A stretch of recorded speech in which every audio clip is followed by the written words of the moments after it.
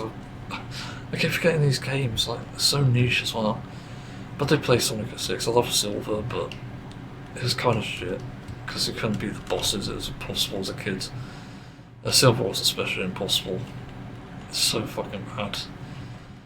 I did have a Sonic 06 remake in my list of games to play, but I'm not sure.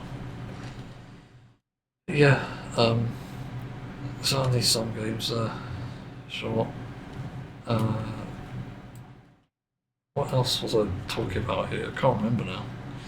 Yeah, the stuff I made, because that stuff did help me, in all honesty. It did help me with my mood and stuff, and regulating things, gave me something to look forward to. And then I was talking about characters and how I sort of came to really like characters like Tails and Cream. I used to be a Shadow fanboy for things because he was edgy. It wasn't because of the Shadow game, to be honest. It was just more because of it being really a teenager thing. It's kind of relatable in that way. I think that's mainly why Shadow resonates with us.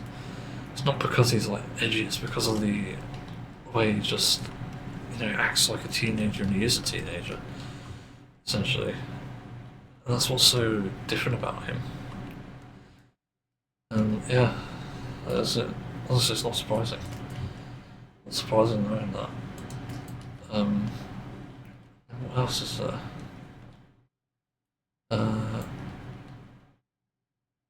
Yeah, after Shadow, obviously, time went on, and I was obviously got into Sonic 06, and Silver was like my favourite at the time. Eventually, I got back to Shadow, and then at some point in college, I just had a big realisation. It was sort of the start of me realising a sort of bisexual journey. Hear me out. I know it's weird, but I've never realised how cute boys can be, because that's the main thing with girls that I found attractive, but boys as well. Like, holy crap! It's a really big realisation. And Tails was really that sort of awakening for me. Again, it sounds weird, but I've never realised that before. Like, could I actually fall in love with a cute guy like that? Like, yeah, I guess I could. That's sort of where this all kind of started. I guess all the fan fiction and artwork. It's just that love for Tails as a character. He can be adorable, or he can be smart as well. So I just love the way I sort of depicted him as well. I sort of fell in love with my own idea of who Tails should be. But again, that was like a big awakening for me. It's quite a big deal there. Then there's also obviously Cream around it. He was quite an underrated character and very much forgotten in most Sonic things now. Which is kind of sad. And feels like she should have appeared more. But yeah, she was a character for sure. I definitely enjoyed her presence, I'll say. Wherever she has appeared anyway. Yeah, she's just kind of a sweet character, but also unique. That's what I love about her. She is a unique character overall. She does things differently. She does things her way, and it's like through the method of kindness and I guess love and respect too. It's also one of her most inspiring traits to me as well, to just be kind and respecting as well. And also as like the shipping things go, like Tails and Cream, I'm not sure how much evidence there is though, objectively. I think there is a decent amount saying that they can be like sort of attracted to each other, but not 100%. I think that's really the only conclusion you could draw there objectively, which is kind of sad but kind of understandable. And just make you wish that they were actually just canon, so shippers would shut the fuck up already. But they are like the two most adorable characters there are, and that's mainly where that whole fanfiction and artwork took off. I really liked it, and also I've seen like Sonic media, I forgot to mention this, as early as the original Sonic series, with the famous Sonic one. If somebody touches you somewhere you don't yeah, I'm not going to finish the rest. You know what it is. But that was a okay series. Tails was extremely cute in that.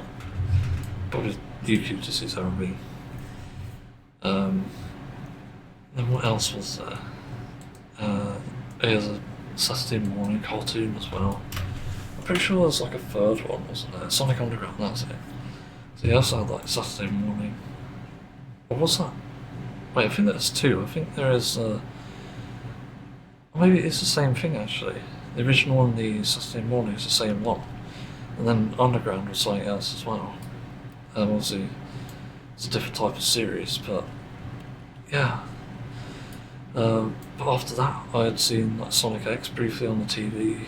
I wasn't that keen on it, to be honest. But I watched it later, and I didn't really like it. To be honest, there's some parts I really liked, but others meh.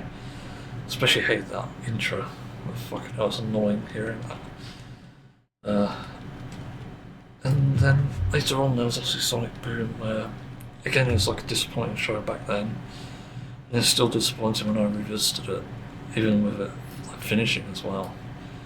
It's just very strange. So I wasn't sure exactly what to think about it. I genuinely felt they could have done more with it. There's certainly bits missing to the series, and that's just where I left it really. I didn't want to watch anything else related to Sonic, like nothing else. There's no point, to be fair. Even with like Sonic Prime was a more recent example, I'm not even going to touch that. No point. I'm just done.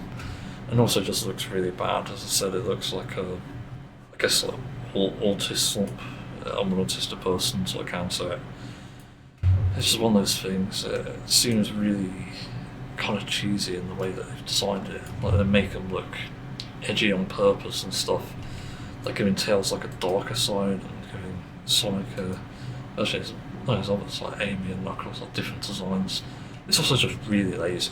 I looked at the character calls and I was like, what the fuck? You're not even utilising those characters. Like, what are you doing? This is why there's not going to be a good Sonic show, and even Sonic movies, like Jesus. I remember seeing the Sonic CD one originally, and that was okay, I think. It's certainly weird. But yeah, I forgot about Sonic CD, that was great as well. Didn't understand it, but it's fun. It's a fun idea. It's neat. And the movie, yeah, decent. What else was there? I swear there's another movie. The actual recent movies. I think the recent movies were interesting. I thought the first one was a bit weak for an entry, but the second one a bit stronger because Tails is adorable and he's fluffy. And was it Knuckles? Yeah, Knuckles, was it? Yeah, Knuckles is pretty cool. But with the Shadow one, that was definitely interesting. It's definitely the better one. It's actually good, in my opinion. But now we have to wait for the fourth installment. And yeah, I think that about does it for like Sonic history.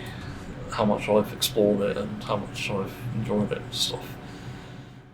But it's a series I'm trying to distance myself from now because it just really bothers me at times, like how bad it can be, how shit storytelling is, and how they've essentially shoehorned a dead series into the game series for some reason.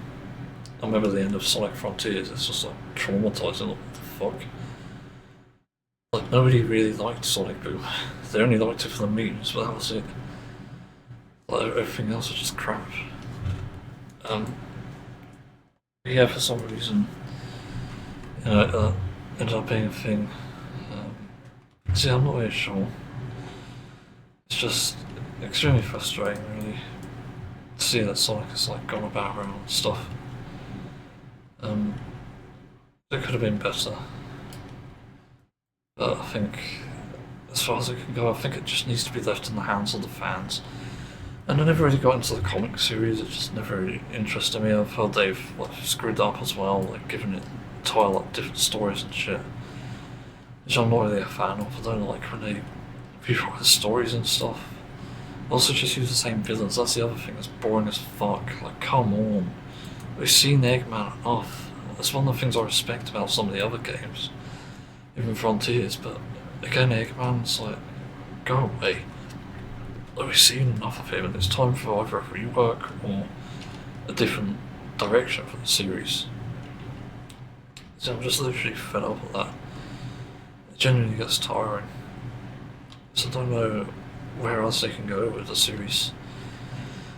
Obviously the Sonic Racing Crosswells are somewhat interesting, for sure.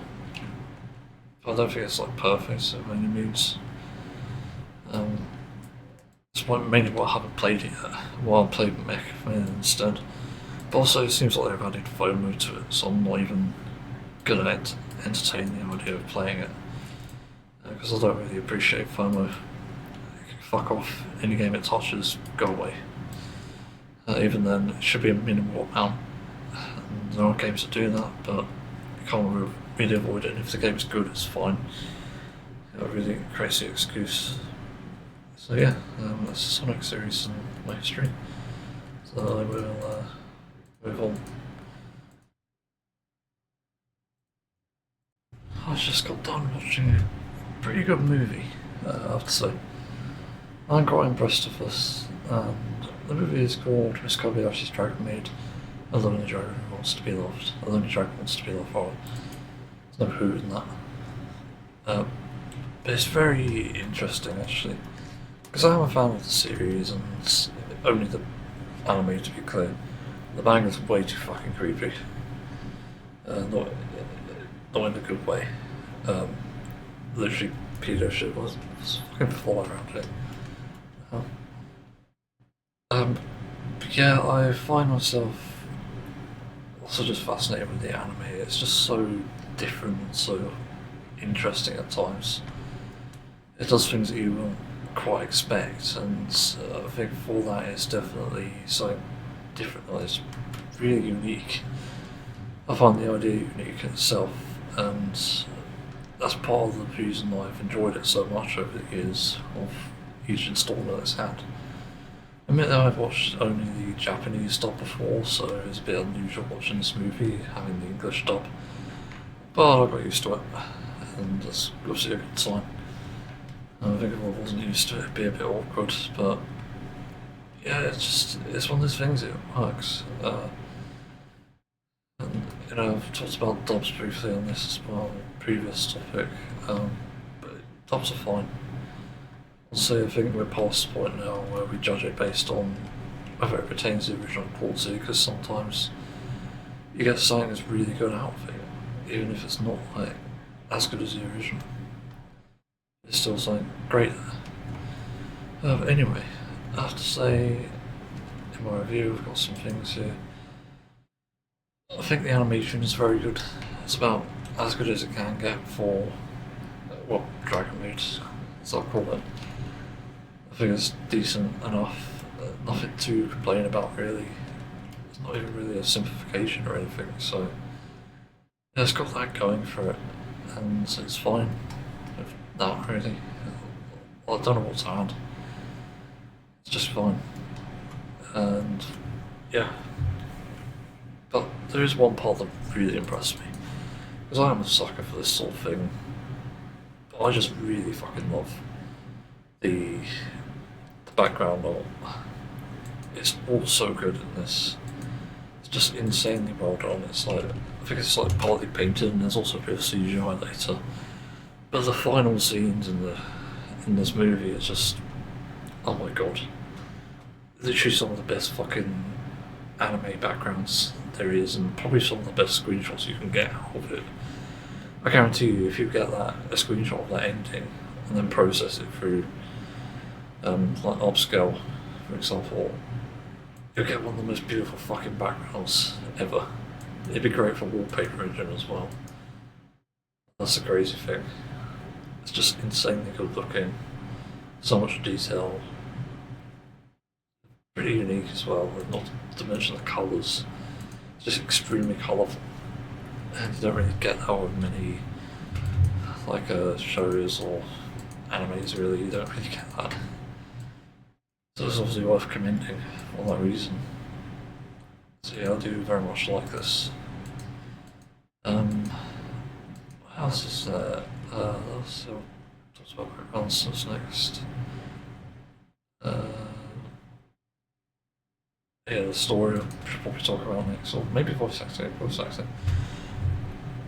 Yeah, I think it's good. My only complaint really is for some reason Toro is a bit high pitched, and again, this is my first time listening to the dub, but I think she's way too high pitched the compared to Kana's voice actor. Because Kana, for some reason, is fine. She's got the perfect voice actor, I think, just calm and collected, obviously. And yeah, like really, there's like nothing special in the voice acting, but Toru's is quite noticeably higher pitched than everyone else's, which I do find unusual myself personally, because it just feels like it shouldn't be that way. It feels a bit out of place. I don't know if anyone else feels like that, but it certainly does for me, sadly. I think anything else with the voice actor? I don't really think there's anything notable until like the ending. Well, the ending had some very interesting voice acting, especially from Connor's voice actor. And you'll probably see why if you watch it. It's a pretty surprising ending. Speaking of which, the story, I think it's a really good story. It's as good as they come with Miss Kobayashi's Dragon Maid. There's certainly plenty of humour in this as well, I've got to give it credit, because I thought it was going to be extremely serious given the title name and what we saw in it. Turns out, it's fine. Like, it's actually a serious story, but it had a good sense of humour. Had a good sense of humour, I don't know why it brought up so much. So it's very much one of those things. But you're gonna really like it. For some reason I'm tired. Yeah. Yeah. What else do I even add? Trying to think.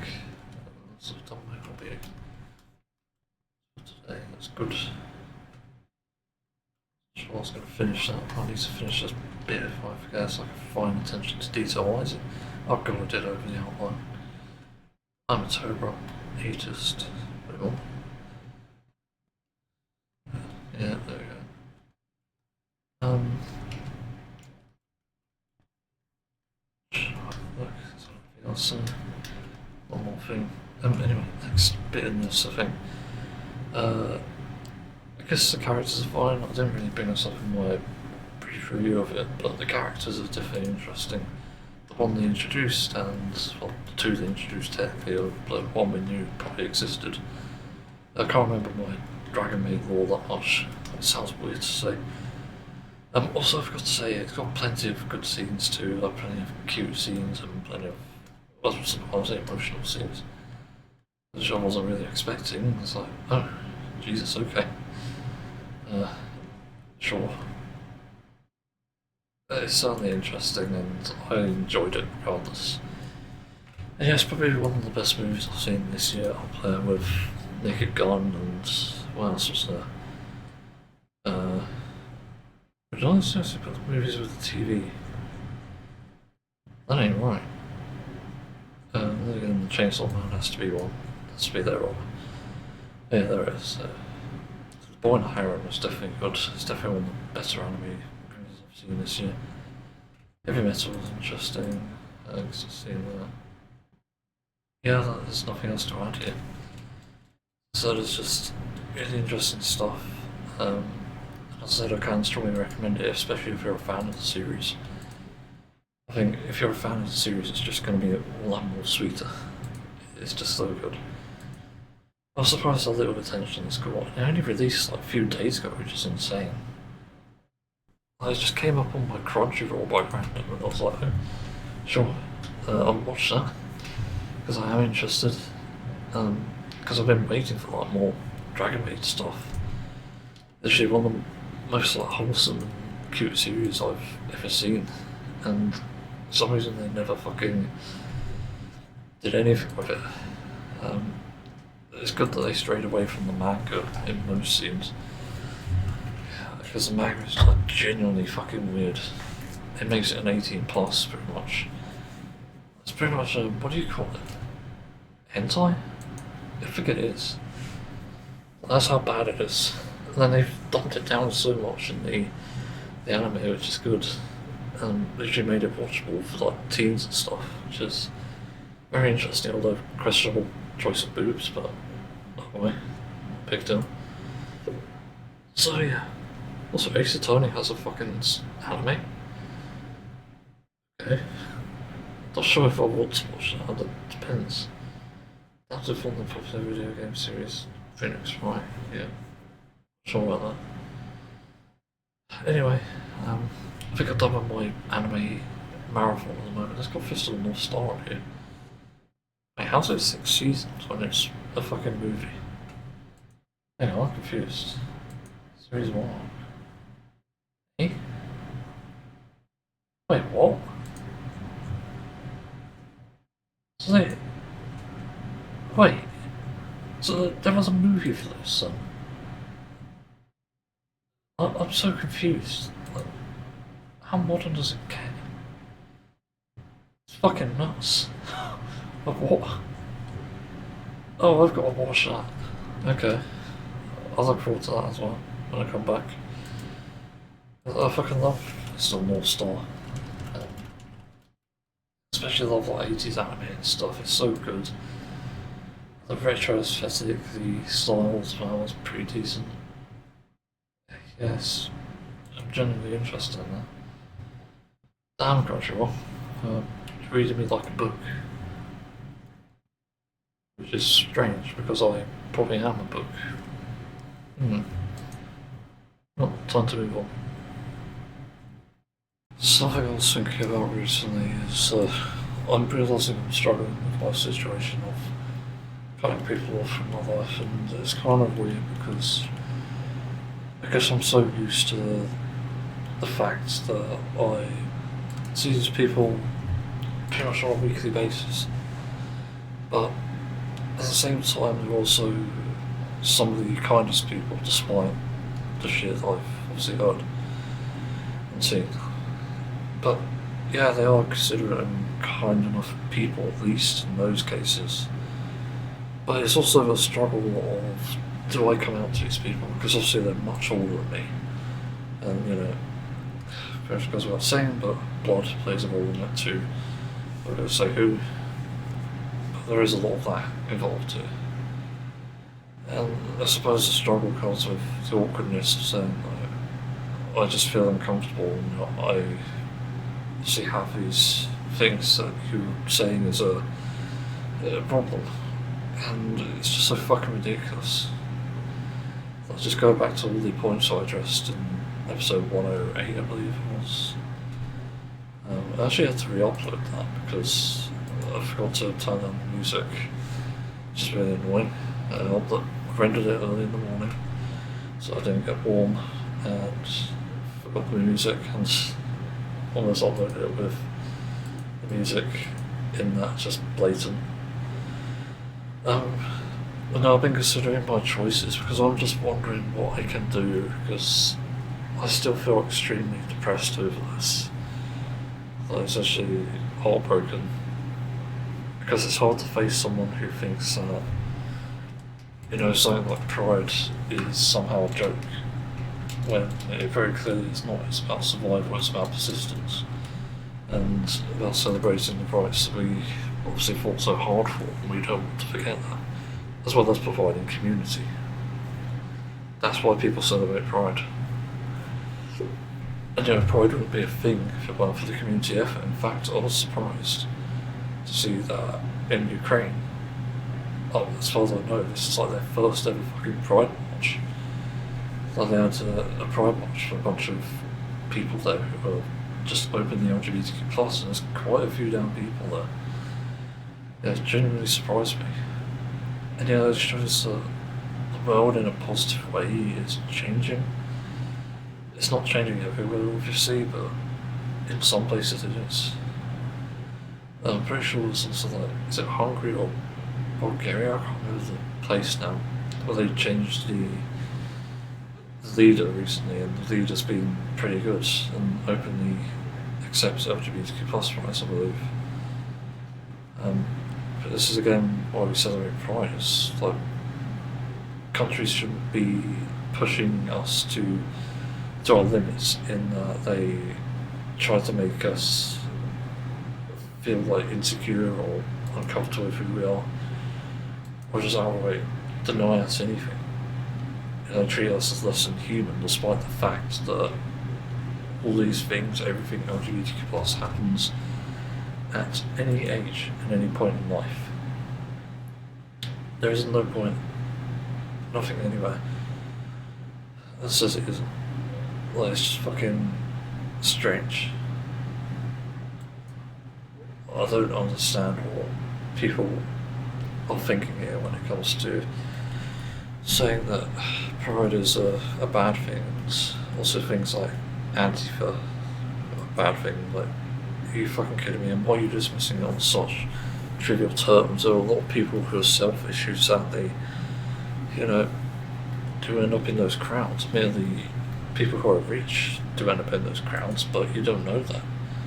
You're all there to stand against a common goal. And these people there could be for malicious reasons. Like, you never know, they might be employers, and they might be thinking, oh, okay, if we get these like young and smart people on our team, it'll be great. It'll be more profitable, and that's probably the goal there. They may not be going to protest, but they'll probably support from the sidelines. And it's still a good thing, even with that warning potential danger of exploitation being involved in this. But at the same time, we shouldn't be focusing on what class people are in those situations, because there are, believe it or not, kind millionaires, just rare, unfortunately. It's very hard to find them because there are not many people who've been through hardship and understand what it's like to be in those situations, so they don't often appear as a result. That's why you almost never see a billionaire who's obviously pushing for, you know, the right things like climate action or even like Palestine. It's why you don't see it. It's because people are often with the wrong crowds and they're greedy, and they also haven't had the life experience, so you actually need to understand what others are going through. It's the biggest thing missing from like everyone at the moment, even not just billionaires, it's even the average person. I think that's why this is an important point. I can't stress that enough, literally. The world needs empathy and it needs kindness. So yeah, Antifa is justified. I'd like to say it's fucking ridiculous. It's just in itself ridiculous. Like, what the fuck are you even saying? I even just reminded myself of this image I found online today. Farage's policy statement: promise everything, deliver nothing, blame someone else, travel as much as possible. Reform UK, a limited company for people with limited intelligence. It's like 100% accurate. Because I doubt there's anyone there who's even remotely intelligent when it comes to addressing the problems. And you know those people aren't intelligent because they highlight the select few as a majority, which is not how you do things. It's just like a massive no-no. And anyone can know that, anyone can realise that, because that is a fact. That's again why Antifa is so important. It's because these people commit the sort of like no-no things. They become such a problem. That's why it needs addressing. That's why it needs to be talked about and protested naturally. That's why this often happens.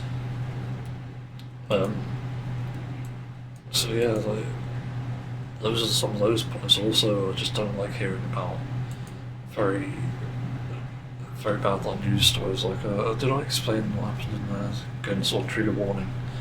For some reason they highlighted in the conversation about how a gay couple fostered a child and essentially raped a child to death, which is fucking horrific. Obviously, the child doesn't deserve that, and there needs to be justice. But at the same time, why this case? Like, why is it even mentioned what sexuality they are? If anything, it should be just like a side note. Not a, oh, headline, gay people rape a child to death. Are you fucking kidding me?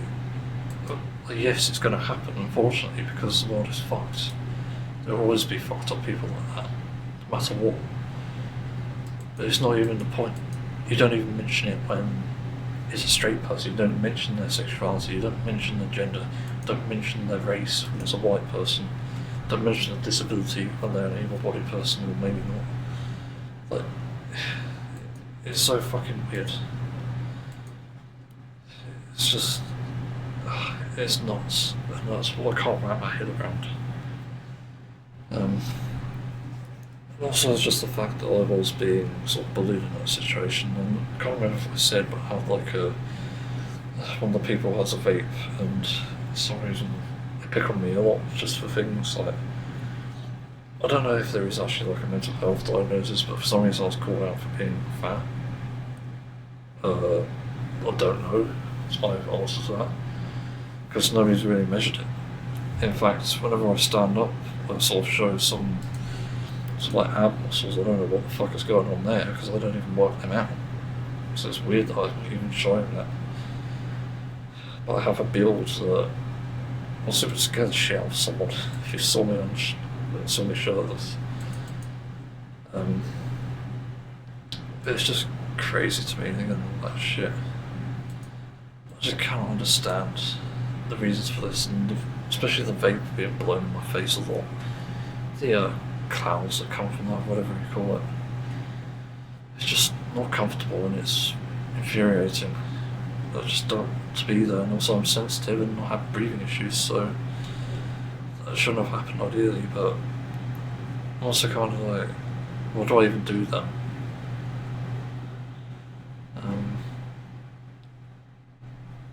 So it just doesn't make sense, and I've also been told that I should just ignore it, but like, how? The thing I was trying there, in that situation, was to hold my breath and close my nose, so they just didn't bother me at all. And I was successful most of the time, but still experienced it every now and then, and also just see it, which bothers me because I'm also kind of prone to hallucinations, at least mild hallucinations. I had something last night, I was thinking there's like a fucking fly in here, but it wasn't. There was nothing. I keep seeing like random black dots around as well, so I don't know what to do with that. Which is also sort of a fly situation.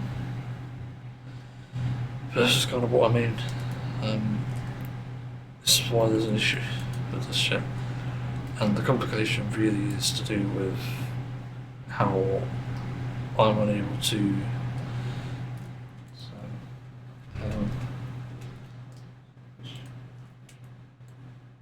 What's just going on with this?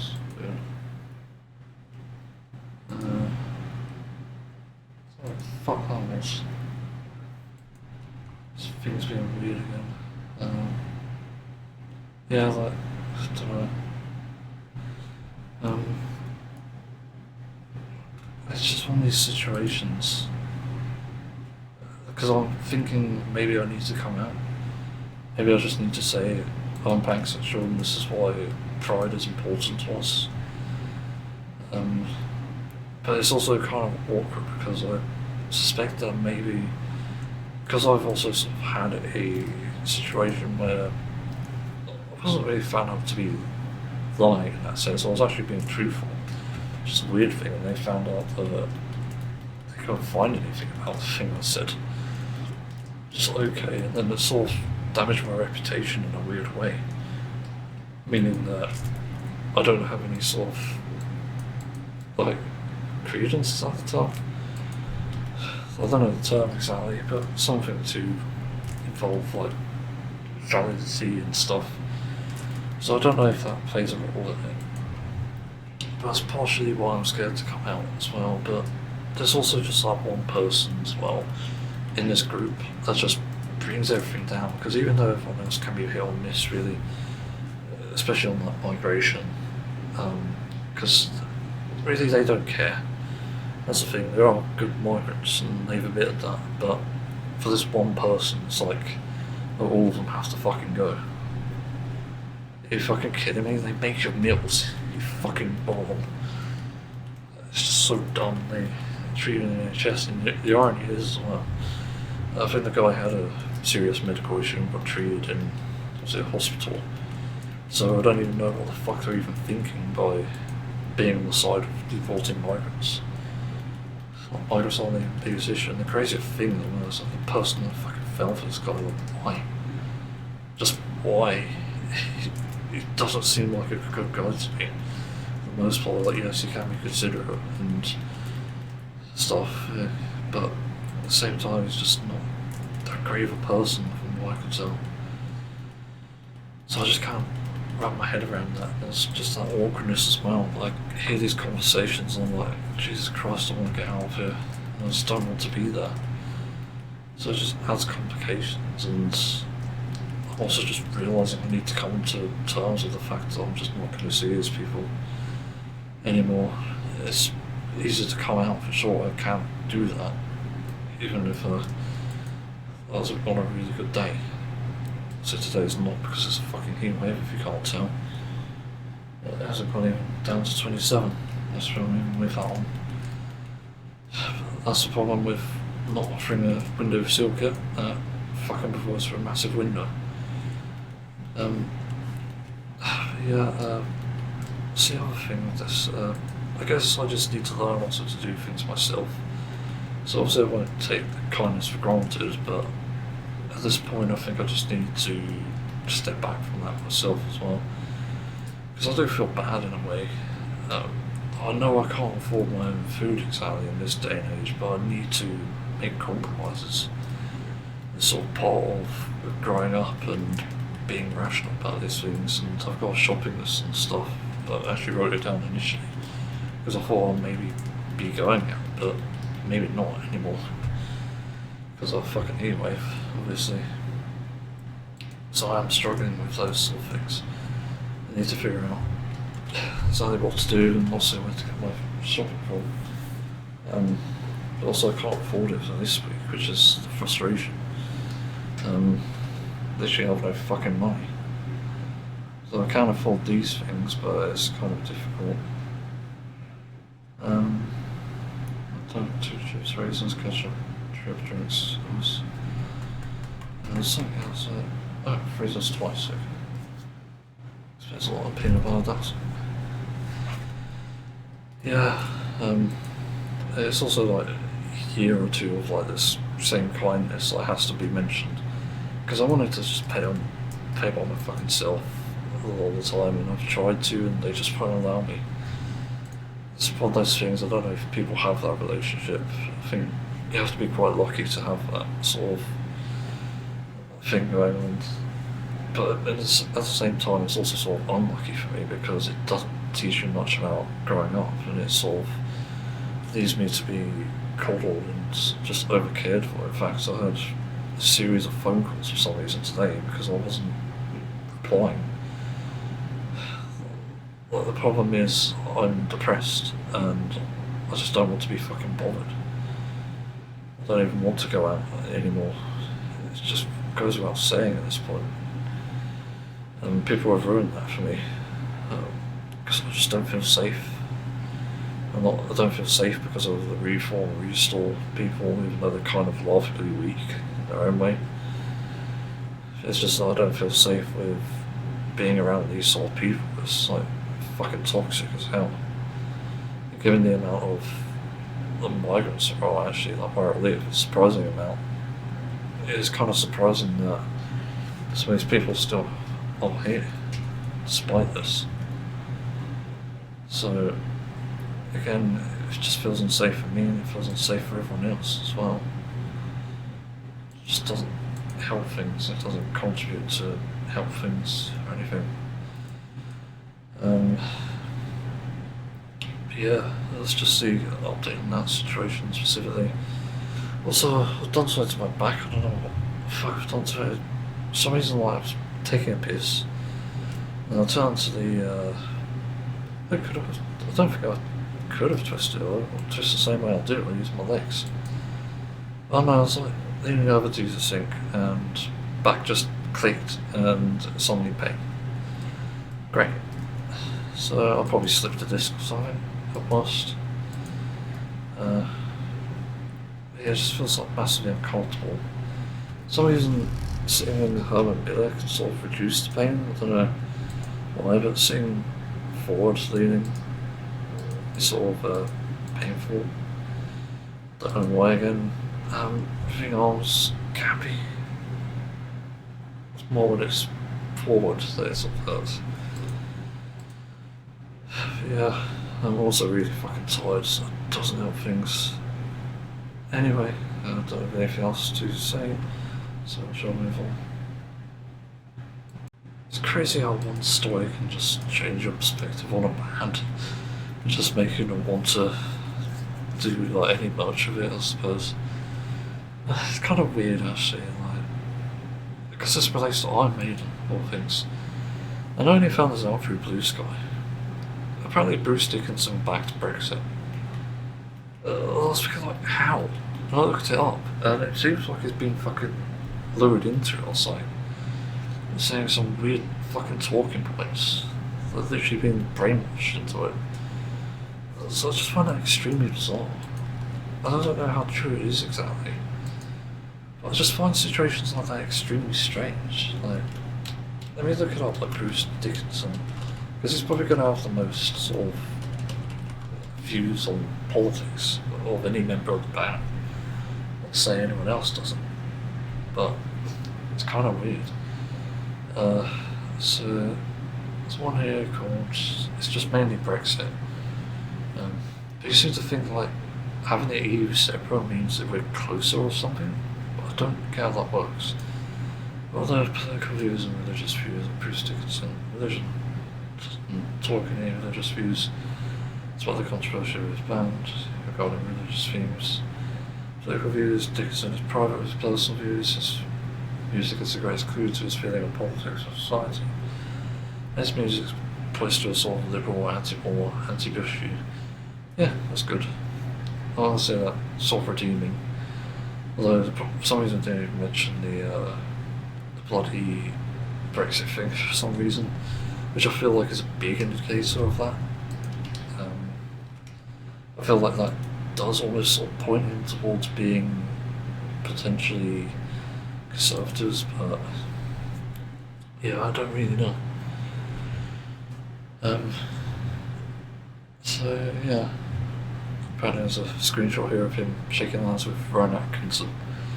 Just fascinating, saying vote B. Yeah, I probably would. Yeah, like, again, it's strange, but I don't know if any other member of the band is like that. Well, let me look up Iron Maiden politics band. Politics band? No, it's probably can't have anything. Politics the band, I guess. Political views, that's actually a better way to word it. Because I'm always sort of scared of these sort of things. Like, I like a band enough, and it turns out they're kind of shit. Strange pictures of Iron Maiden. Don't know if that even makes sense. One band Axel Road calls a political organisation. What? So they, I'm guessing by that title he thinks Iron Maiden is. That's weird. It's just weird.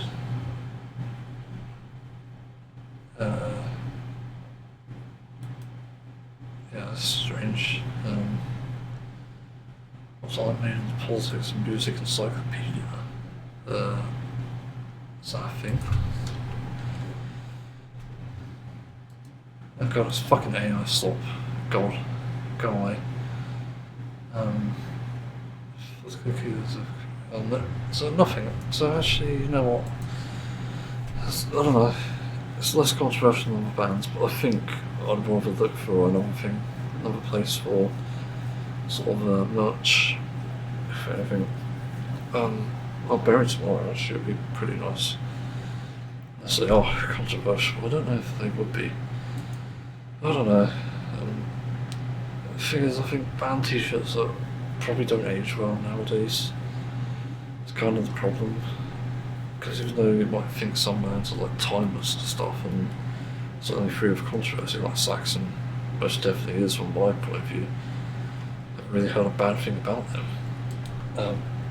But it's always possible, and that scares the fuck out of me. I remember liking Iced Earth once upon a time, and then it turns out one of the lead guitarists, I think, or the lead guitarist rather, joined the January 6th. Was it storming the Capitol?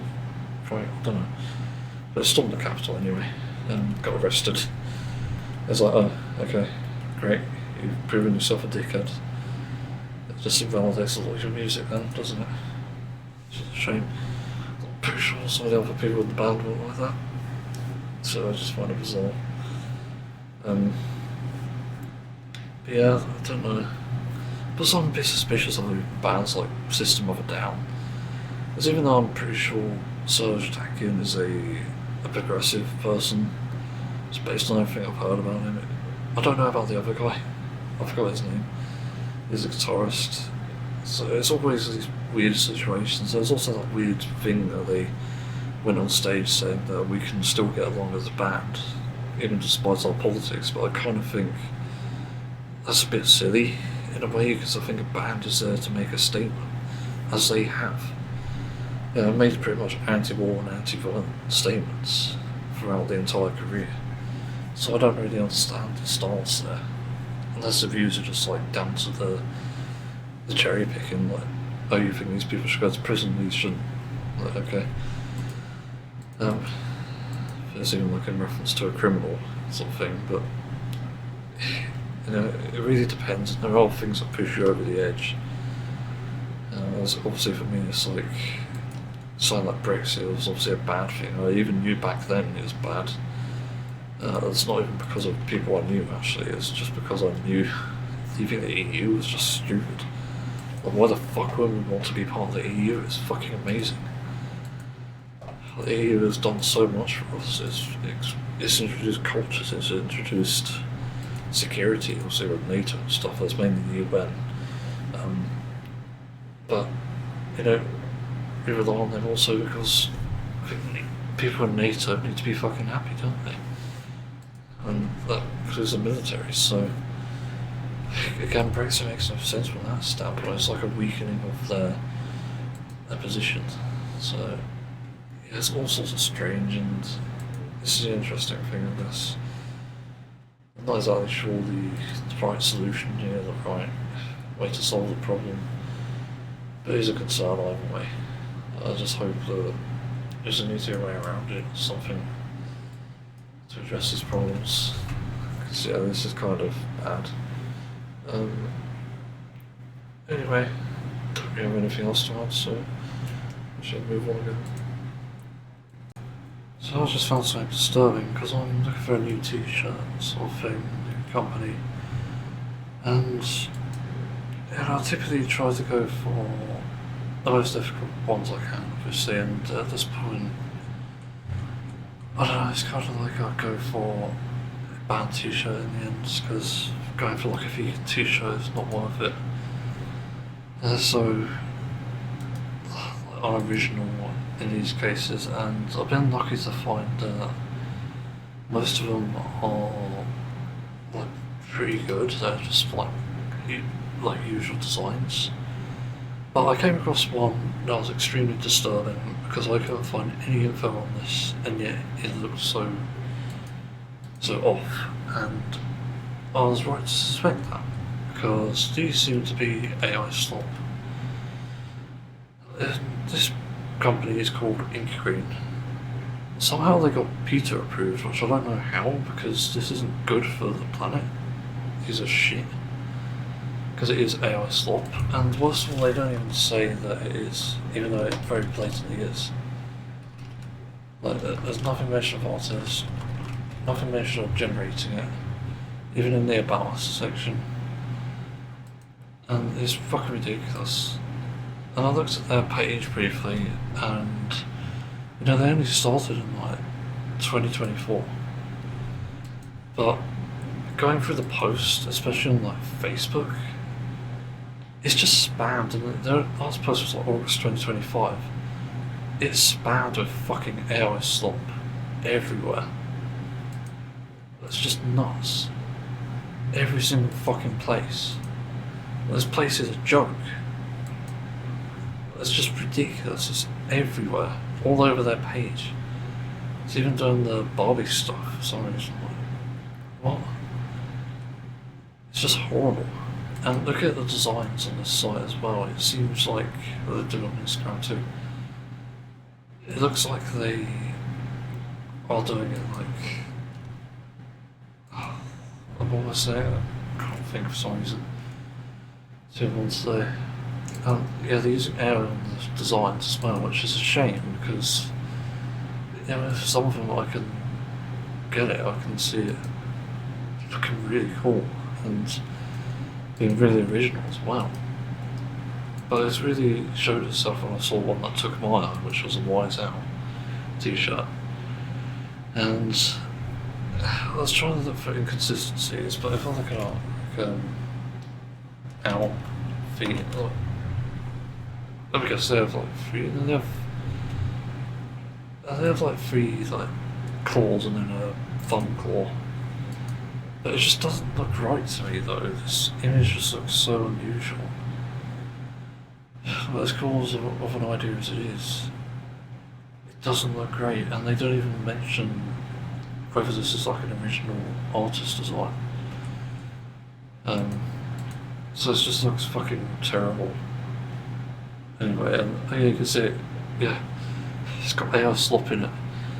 The skull actually has 3 eye holes for some reason, which doesn't make sense, and 2 noses. So that reveals it. AI Slop, fucking joke. What about the Joker? Let's see. Actually, that has some real elements to it, but it's missing a hand. The hat isn't even properly shaped. I don't know. It's hard to tell with that one. So yeah, like, I'm just extremely disappointed. There's even like the Crescent Moon one, which looks fucking visceral, but it's also kind of looking like AI as well. Like, the skeleton doesn't make sense on this at all. It's just terrible. People should avoid this, obviously. What a fucking joke. Sure, I haven't told about this yet. Seems like it could be interesting, but the worst parts of a heat wave, so starting from night time to actually kind of need to go into day 2 night time as well. But yeah, I have so many frustrations around heat waves, and for people unaware, climate change is real. It's causing this heat wave, and it's causing unusual numbers as well as unusual temperatures, and these temperatures are so dangerous that they could cost human lives as it currently stands because of a thing called heat stress. And this includes affecting your nightly sleep, where it can heavily impact it in severe negative ways. So your body temperature rises, and according to my watch, I only got 6 hours last night, which is on the better side, but it's not great still. You just end up suffering as a result, and through the day as well. We're adjusting to temperatures that are completely abnormal. And, you know, as you can tell, I've got portable AC, and I might upgrade in the future because this seems unbearable. It is fucking ridiculous, and my room never goes down. But anyway, I want to talk about individual things instead. To start from the morning, I guess, where it starts off like cool throughout the day, and being able to have my windows open, it starts like that. But my room is like already somewhat warm, as per summer rules anyway, like 23, 24. It's like the average from my room in Celsius, obviously. Then as the day goes on, it gets warmer, and it makes cooking a bit more unbearable depending on the temperature. If it's like 25 or above, it's like fucking horrible. It's not good at all, and I need to take out my portable fan, which I found a good one. It was like a really good size. It actually works really well. It makes me cold at night, which is insane. This thing is like USB-C battery powered. It's kind of crazy. But yeah, that's really cooking, but it's around like 11 that the temperature really starts to rise. And then around like 3 o'clock apparently is the peak hours, which I fucking detest. There are some of the worst. I remember last summer as well struggling with this, where your temperatures would rise to about, 29, 30 at most. And obviously it's different now, it's like 5 more degrees, which is insane.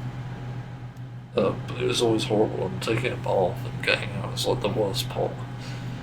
Getting out the bath was always horrible because it meant that you had to get out of the cold water and, into the warmth, and the warmth, it'd dry you up in seconds. It just never was great. And I don't know why bathrooms in the UK don't really have an exhaust fan. I always found that a bit confusing to me. I feel like they really should have that. I'm not sure how you could set that up exactly, because obviously you need it to work when you're using the bathroom, either like doing a dump or in like a bathroom. But I don't know how you do it exactly.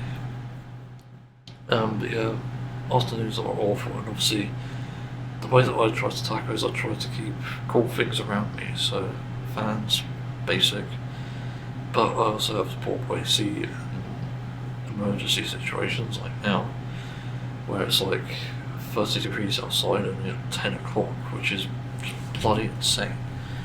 Like, I've never known temperatures like that. 31 actually. In the morning it's like 19, like from 5 o'clock, 4 o'clock. Again, which is insane. These are really bad temperatures. Because really you should be seeing like 18s and 19s in the day at most, except for obviously, is it equinox? No, solstice, isn't it?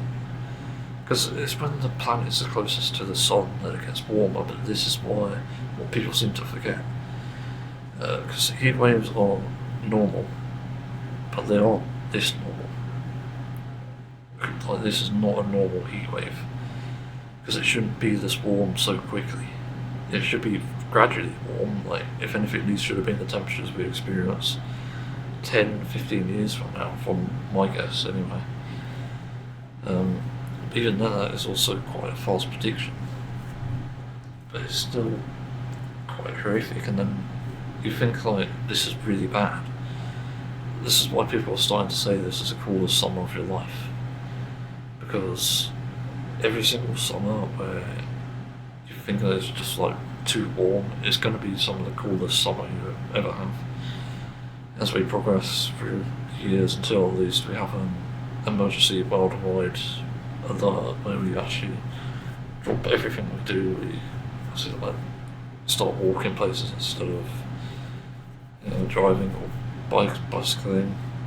We start supplementing things and making it more viable. And changes to a vegan lifestyle is obviously a great choice for that. Choosing sustainable products, it's great for that. Renewable energy is great. There's so many ways to address this problem, and yet nobody will listen. And you still got people saying, "Oh, it's just summer." To an idiot, yeah, it is just summer. But you're going to live in this hellhole. If you really think it's that justifiable and that viable, then you go and fucking live there. In fact, why don't you just go to India, where it reaches about 50 degrees Celsius? Good fucking luck with that.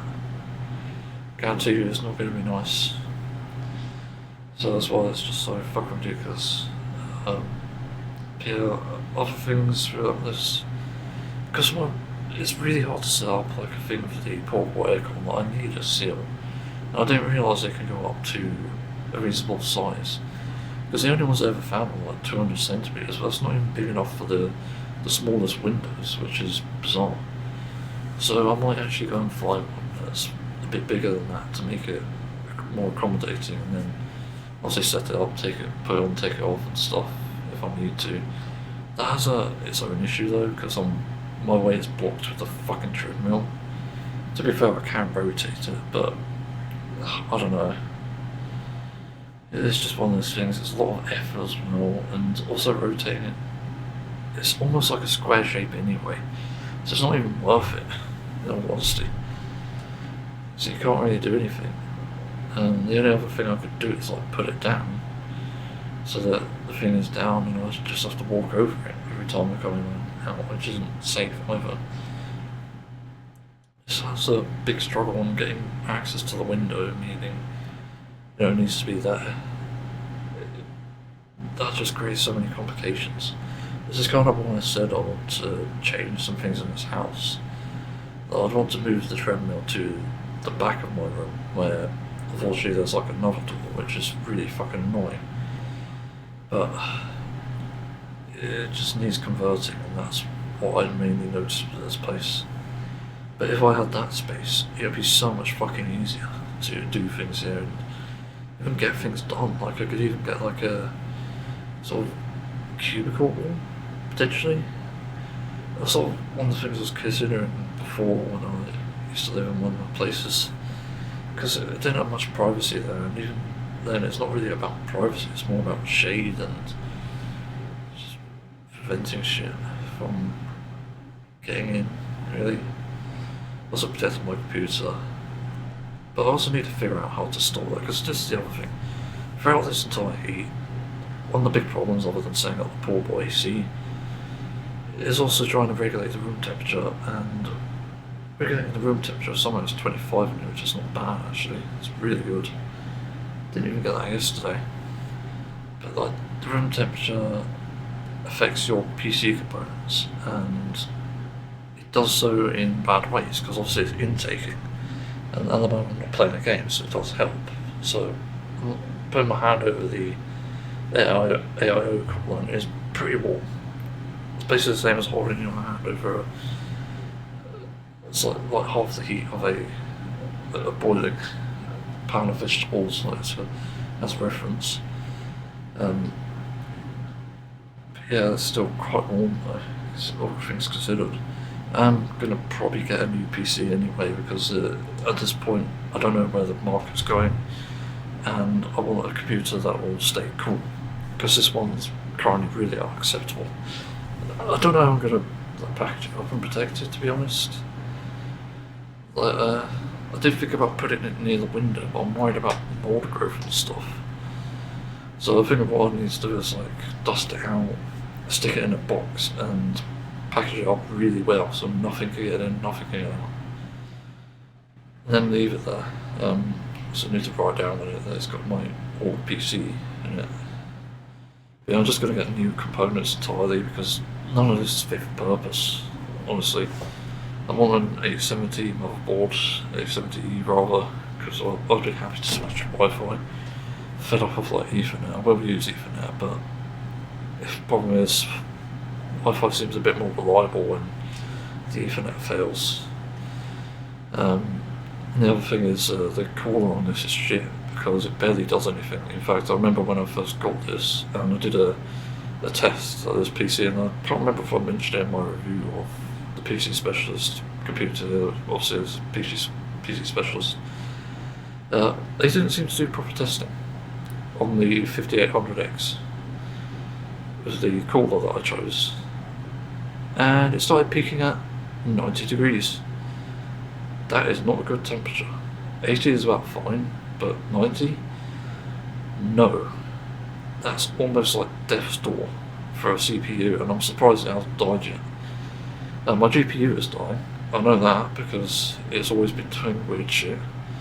I don't know how though. It's like, I think it's to do with like the socket, because I tried to remove it because it was like dislodged and it didn't work when I first got it.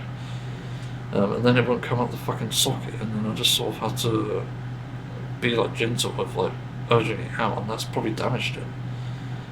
Because they didn't put it in properly and they didn't package it properly either. They put the foam in there, but it didn't obviously keep it in place. So it's unreliable, but it's still having issues to this day. Luckily it's rarer. It used to have more actually, surprisingly. Also had like blue screens of death and stuff. But it still creates problems, and it's 5 years old now, so it's done its job. As a backup PC, it would work. It's not really a big deal. I think it'll be fine. So yeah, I can't really complain too much about it. But the heat that comes off this thing is fucking ridiculous. I got I think it's 4000D case, and actually now that I look at it, it is one of the smaller cases. It's wide. It could definitely fit like a 5090 in it, I think. Was it 4090? I think it's 4090 actually. Was it 30? I can't remember now. So long ago. But the problem is, it's big as it is, and yet it takes up so much fucking room. Yeah, it's small, on the smaller side for a PC case, but it's still big. I'm actually going to need to relook at those. So I think size matters in this specific scenario. Not in bed. Okay, maybe a little in bed. But yeah, size matters, and I've researched the cases. I'm probably not going to get a Silverstone, to people's surprise. I'm just going to get one of the cases that's rated cool, because I can't find anything about the FLP02's sort of cooling situation. As much as I want a fucking disk drive, at the same time I'm not going to use it often. Because why bother? And also I want to get a white PC as well, so I'm looking at the Fractal Torrent for that.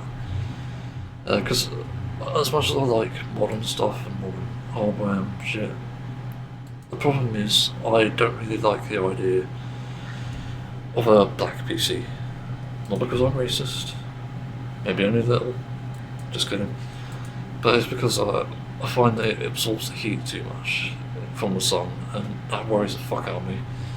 It's like crazy. I don't know how bad that can be for the PC, but I'd rather not risk it. So I'm looking at something like that, which could be good, could be bad, I don't know.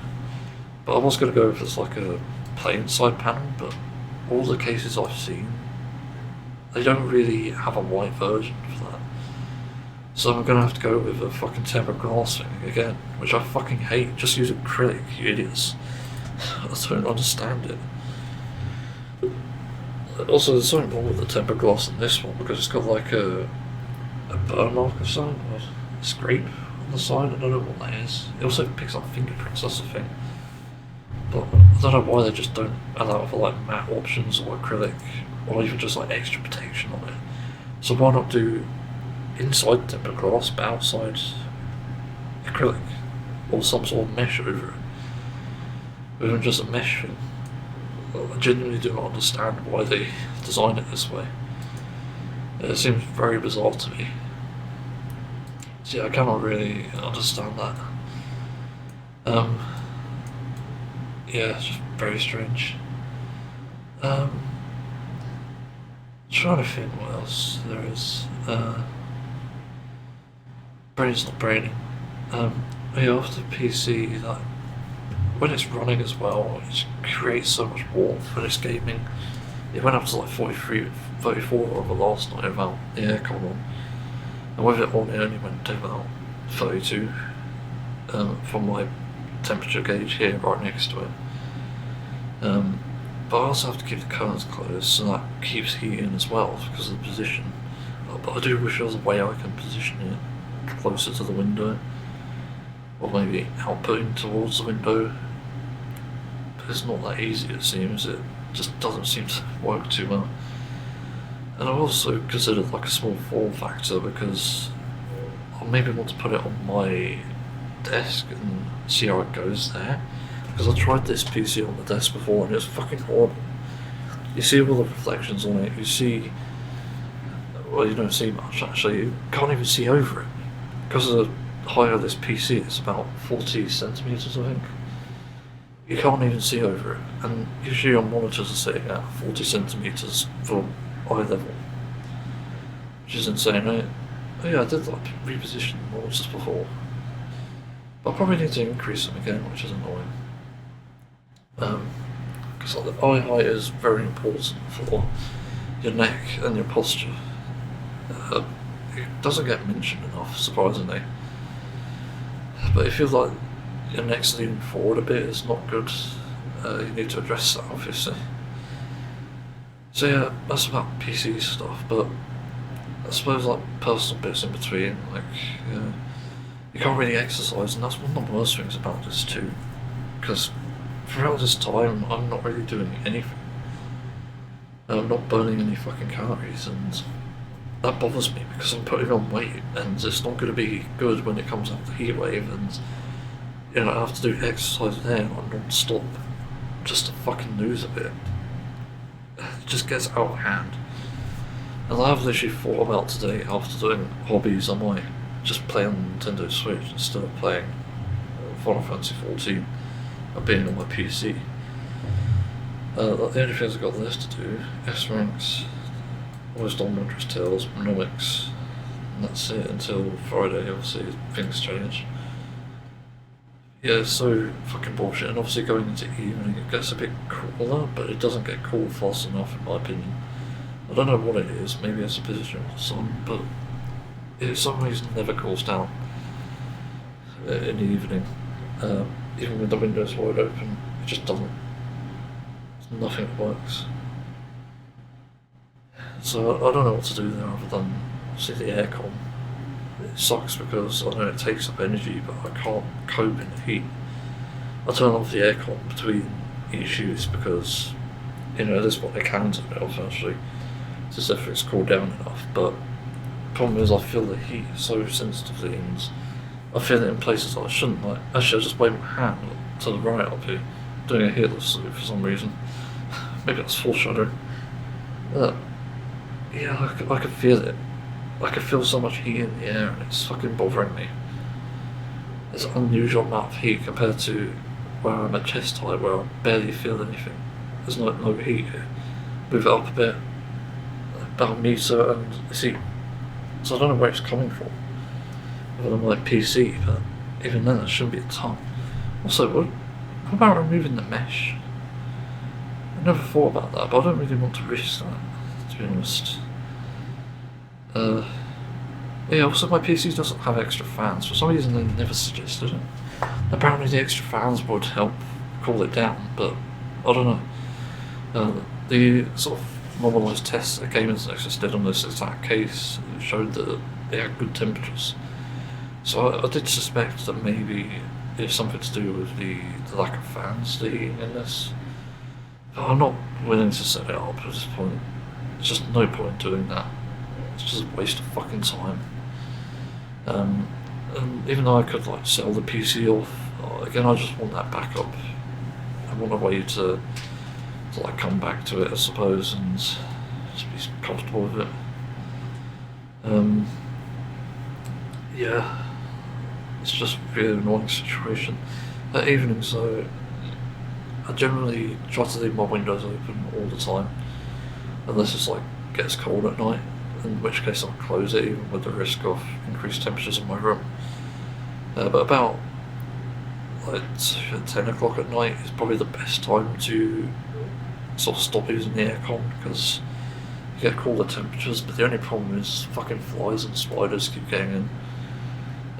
It's through the aircon mainly, but they seem to be able to get through the net somehow, or at least a part of my door. Because I discovered last night, or maybe, no, it was just yesterday, and I was looking at the bottom of my door, the feet, and I noticed a fucking gap in it. How? It's already covered by a fucking draft excluder. So I don't know what's going on there. It's very confusing to me, although there is a possibility I could add something to the bottom. Like there is a thing, what do you call it? A V-shaped sort of thing. I have it on the top and the left of it, of my door. Sort of works or doesn't. But yeah, annoyingly I found a spider. Vacuums me up very quickly, have a handheld vacuum. It's actually quite effective. I prefer the vacuum over some of these other solutions I've seen. Yeah, unfortunately it does mean they sort of starve to death in there, but I just can't fucking deal with spiders, that's a problem. The thing is, there's already warnings here. I already have peppermint oil, I have peppermint spray, and it doesn't seem to do enough. It seems. I've literally got a tray from like those goo cheesecakes, and I just put peppermint oil in it every now and then. And it supposedly fends them off, but not enough it seems. So I don't know what to do about that. But I also especially need some like close to my bed, and I don't know how to address it. I thought about a humidifier, but it might be too humid. Because the UK is already humid enough, and that's a problem. Well, that's why we're suffering at the moment, apparently, because we're not supposed to be exposed to too much humidity. Also, it rained yesterday for some reason, like right in the morning, up until like late afternoon, I think. Or actually, it was like late morning, it stopped, and then it got stupidly warm. Yeah, what else is there? Also, I wear like clothing, like cool clothing, and don't wear a t-shirt, there's no fucking point. But I only really cover my arms because of the sort of germ aspect, and I'd rather not wear anything, to be honest. Other than boxers, probably. But I don't like the idea of things soaking through. Just, yucky. Don't like that. Yeah, that's pretty much all I wear though, at the time, at that point.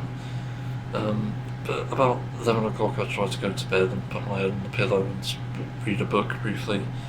Did that last night, a bit late though. Watched Pokemon, and I felt really tired reading, and then I got up and I did something to my back as well, which doesn't help things. And I had to take a painkiller this morning because it's so agonising. It only reduced the pain by about, like, I'd say about 60%, which is not bad. I'm not going to take a second one though. I try to avoid painkillers. I think the over-reliance on them is a problem, especially in society now. Is it wearing off? For some reason I'm feeling a toothache. Speaking of which, I do need to brush my teeth. Yeah, in the evening as well, I try to keep the windows open and try to keep like a bit of a gap as well. Problem is that lighting, it attracts fucking bugs everywhere. Just so fucking annoying. I don't know why they keep trying to come in though. I literally had some from my bathroom window actually trying to get here. There's like 2 fucking moths there. The bloody idiotic things can't even figure out that even though there's light maybe coming in a bit, you can't get in.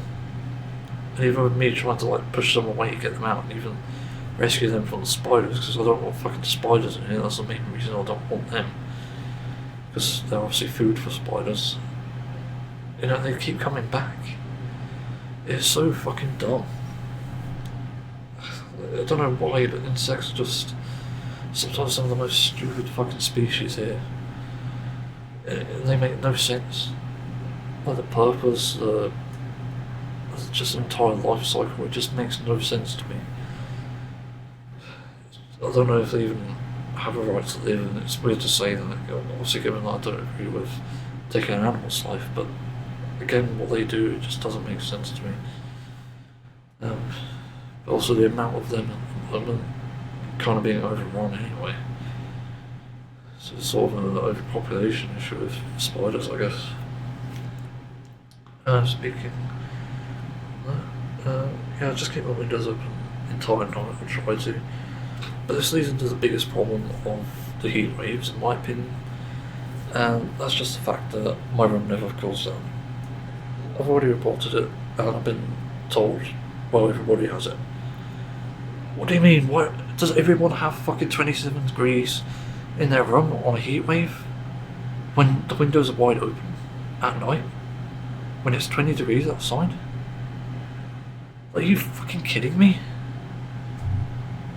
I swear that I'm being like gaslit or something, because I cannot comprehend what makes you think somehow during a heat wave at night, where it's supposed to be cooler, somehow these temperatures are normal. In a room, maybe where I have technology, but it's almost all off.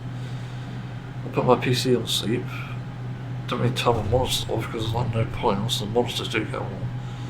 That creates issues. But you know, technology is kind of limited here, so there shouldn't really be anything. It's about the same as any other room. So there's no like heat sources, and I don't really understand. And also laying on the bed as well, can I struggle with it? The only comfort temperature is 28 and below. 26 is like a great temperature to be in. At that point I can not have the fans on, but 27 I have to have some on. 28 definitely. Any higher and it's just really bad. Tonight's going to be one of the worst, I think, if I'm not mistaken. Apparently not. It's changed again. Not tomorrow. Oh yeah, tomorrow's going to be bad. But yeah, it's just struggles with a heat wave, and I think for people without, or other people with systems in place to control it, at least control temperatures and whatever, it's going to sound unusual, but the UK is really not equipped for this sort of weather, and that's also the problem. Vulnerable people are exposed to this temperature and they end up having the risk of dying. I would be among them if I still had asthma, but it seems like I seem to be lucky with that. I seem to have avoided most of the issues, it seems. But heat stress is also a big problem for me, and sensory issues, and that does impact me a lot. But I don't know why places aren't addressing it, and I'm tempted to go around asking random things that sort of supply me with needs, because obviously landlord won't do it, so I need to talk about getting this done because it's ridiculous. I literally cannot get around in this fucking heat. It's just impossible. I can't even go outside, I can't even exercise, and it's just bad. And then this is the other thing apparently, there's like an issue where, as it currently stands, what is it? Someone's talking about something with climate change about El Nino, which I'd never heard about before. It's like when certain winds come across the place, and yeah, the winds are essentially too hot, and because we're supposed to interact with the cold winds and then create storms and stuff, we're not going to have like what is it? We're just not going to get anything good. We're not going to get good weather. In fact, we're going to see more dangerous weather. We're going to see storms and flooding. We're going to see thunderstorms as well, obviously. But it's just going to be so many fucking dangers to this. It's why addressing climate change now is definitely a must. It's why we need to fucking care. Because if we don't, then, well, we're fucked, aren't we? And also, there is like evidence out there saying that 50-degree weather is like unattainable, unsurvivable. Not unattainable, it's attainable, but unsurvivable. And that is a big fucking deal. That means that the elderly or grandparents, even some of your parents, depends on how old you are completely at risk of this heat. Well, there are so many fucking dangers because they are in a vulnerable, sadly, majority. But, we're not supposed to be exposed to these temperatures. What do I need to say to even convince people? Like, do I need to say your children are going to die? Is that going to change you? Because that's what's happening. You're sending them to a hellish world of flames, wildfires, unimaginable natural disasters, flooding, obviously, storms, and all this because of climate change. It's a fucking real thing, and yet you can't even change your lifestyle. You think it's ridiculous that you have to change it because you're selfish. You're a fucking selfish cunt, and if anything, the situation should be swapped. You should have to go through the hellfire, not the fucking children. But again, it's sort of equatable in a way to the atrocities going on in the world at the moment, with like war crimes, because it's almost like the same thing. It's like corruption, but you're doing the same sort of corruption. You're believing these absolute bullshit lies from billionaires. I don't know why you believe them, because, well, they have tons of money. It doesn't mean they're fucking smart or anything. In fact, they've shown that they're completely stupid and selfish. But again, if you look at it, all of the evidence points to all these problems. The war crimes are terrible, but so is compromising your children's future and your grandchildren's future for the sake of a fucking burger, for the sake of AI. Like, what the fuck are you doing? Genuinely, it's absolutely atrocious. And if anything, I think history should remember this, but they should remember the people who fought for climate change, and then everyone else should be condemned. They should be condemned to fucking hell. They should be condemned to a lifetime in prison. Well, I'm serious about this. I'm fucking fed up with this already, this Heatwave. This is how bad it's getting. I cannot be serious enough about this. People should be treated like criminals for doing criminal things, for things that haven't even happened, admittedly, but things that will happen, so long as the cycle continues. Seriously, it's a fucking joke. You know, as I said on Blue Sky, you know who you are if you've been arguing against, arguing for climate change rather. They're saying it's fine, saying I'm not going to change my lifestyle for it.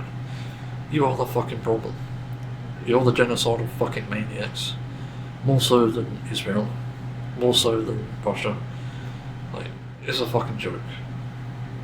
You're all just a complete fucking joke. And you got what's coming to you. I'm done. Let's move on. So, what do I turn the podcast? But I think this is interesting.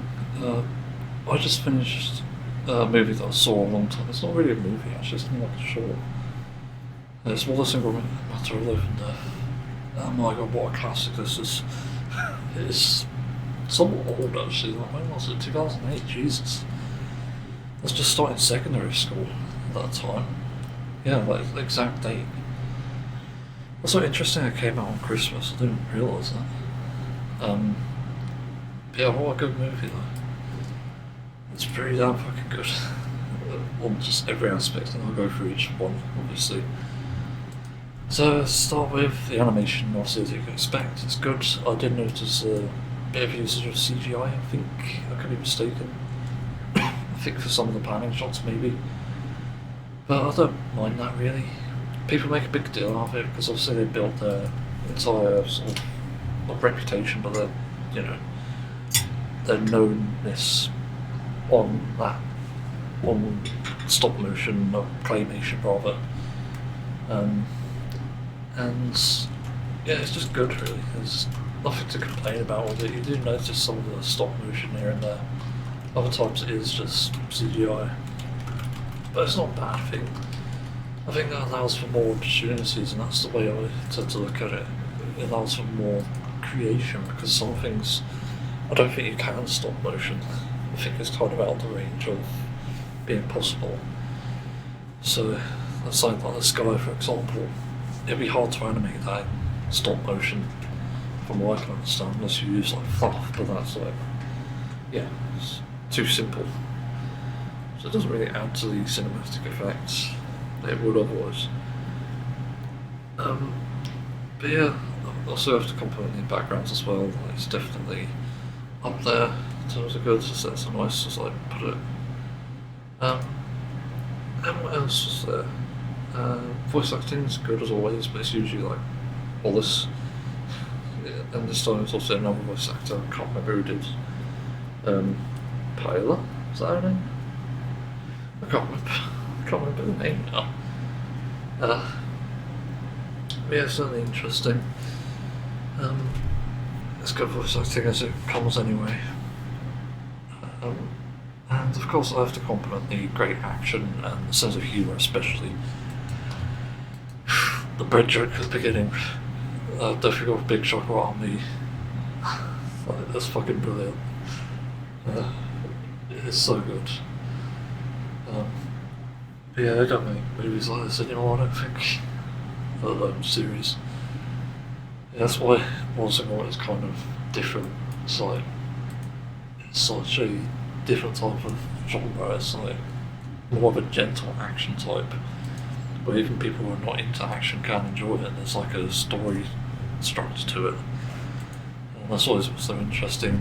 Also adds for some great action because the tension rises obviously and it gets even bigger. So yeah, there isn't much else to say on the action, but I have to say the story is good. I thought the characters good too. Well, the few that we had obviously. You know, the story definitely is good. I think it's certainly above average. It's not the like most outrageous story, but it is kind of clever. Just the ways that they managed to go about it. So, yeah, honestly, it's a good movie, and I'm quite happy I rewatched it because it was so long ago that I don't even really remember it. I do need to see the Curse of the Were-Rabbit one again because that's apparently much more humorous and there's a lot more dirty jokes in it, which is kind of funny. I've seen some clips on that, and it's fucking genius. It makes you wonder, like, oh my god, growing up with the other movies like Grand Day Out, Close Shave, and The Wrong Trousers, you wouldn't expect it. That's the thing, you would not expect that at all. But yeah, they went there, and I'm all for it, really. There's a humour that children won't necessarily understand, but it's fine, other than that. It doesn't really matter. Like, if children are just watching it to see what the dog doing. So yeah, certainly recommend this movie, especially if you're not British as well, because I think there is something to enjoy in it. It does sort of give you a perspective of what British people are like, in a way. It's almost like a documentary, because there's so many Wallaces out there. Not even joking, not inventors, but, you know, so many Wallaces that just, yeah, they're all fruitcakes.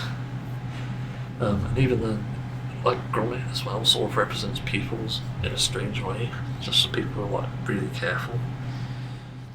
So it's just nuts, really. Again, they don't make stuff like this anymore, which is sad. So yeah, I don't know what else to add, to be honest. It's just a good movie, and I can't fault it. It's one of those things. Yeah, it's enjoyable. Happy to watch that if it's on. And yeah, it also has a really good ending too, I'm not going to lie. But I do wonder what happened to, what's her name? Fluffles? Yeah, Fluffles. Because I don't think she even appeared in the next movie. Oh wait, it's Were-Rabbit next, was no, hang on. Wallace and Grommit movies. Let's see what it comes like, because I'm not 100% sure. I don't have a home for this, okay. Because of where I'm after that. Cracking Contraptions. I haven't actually seen that. I want to watch it, but I don't know where to watch it. Oh, it's not an order. Wait, so it was Curse of the Were-Rabbit before that. Then Matter of Life and Death, then World of Invention, and then just Most Foul recently. Yeah, again, I'm not sure where exactly Fluffles went. It's kind of a bit weird to have that reset. I was kind of hoping she would appear. She's quite adorable, but yeah. Don't know what else to add, really. It's just one of those things. I think it's a good movie, it's a good watch, but you're kind of missing out by not watching it, to be fair. Okay, that's it, and also that's the end of the podcast, I think. I've spoken too much, so thanks for watching, listening. See you next time. Thanks for watching.